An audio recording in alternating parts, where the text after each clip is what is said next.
Structuring a professional investigation report is the point where an inquiry becomes a formal, defensible record.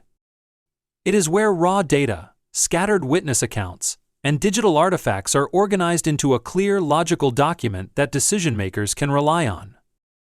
A well-structured report allows leaders to act confidently, knowing the conclusions are grounded in a reasoned, good-faith process that can withstand scrutiny from legal and administrative bodies. The structure of the report is not cosmetic, it is the architecture that supports the credibility of the entire investigation. We begin with the executive summary. This is a high-level, one-page snapshot designed for leadership. It provides the mandate, a brief description of the issue, the respondent's role, an overview of the investigation process, and the significant findings. Its purpose is simple: give the reader the bottom line quickly, without requiring them to read the full report before understanding the essentials. The background section provides the context for how the investigation began. It summarizes the nature of the complaint, the date the incident allegedly occurred, when it was reported, and who the involved parties are. This section sets the stage and helps the reader understand why the investigation was initiated. Next is the scope and mandate. This section defines the boundaries of the investigation and prevents scope creep. It outlines the specific allegations under review and identifies the policies or legal provisions that may have been violated. It also states the objectives of the investigation, which serve as the benchmark for evaluating whether the inquiry has fully addressed its mandate. The methodology section walks the reader through the investigative process. It details the interviews conducted, the documents collected, and any specialized tools used, such as forensic software. It also demonstrates procedural fairness by documenting that participants were informed of their rights, confidentiality expectations, and the overall process. This section shows that the investigation was conducted thoroughly and ethically. The evidence reviewed section provides a transparent audit trail. Evidence is categorized into testimonial, documentary, digital, and physical forms. The report includes an exhibit index listing all materials relied upon: emails, CCTV footage, badge logs, and other artifacts. This section ensures the reader can trace every conclusion back to its source.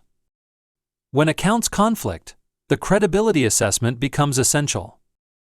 This section explains how the investigator evaluated competing narratives.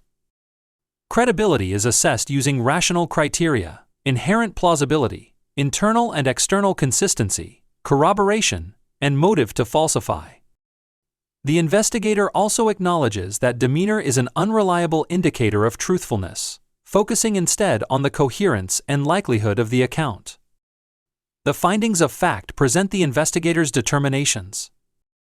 These are written as tight, chronological snippets where each fact builds logically on the previous one.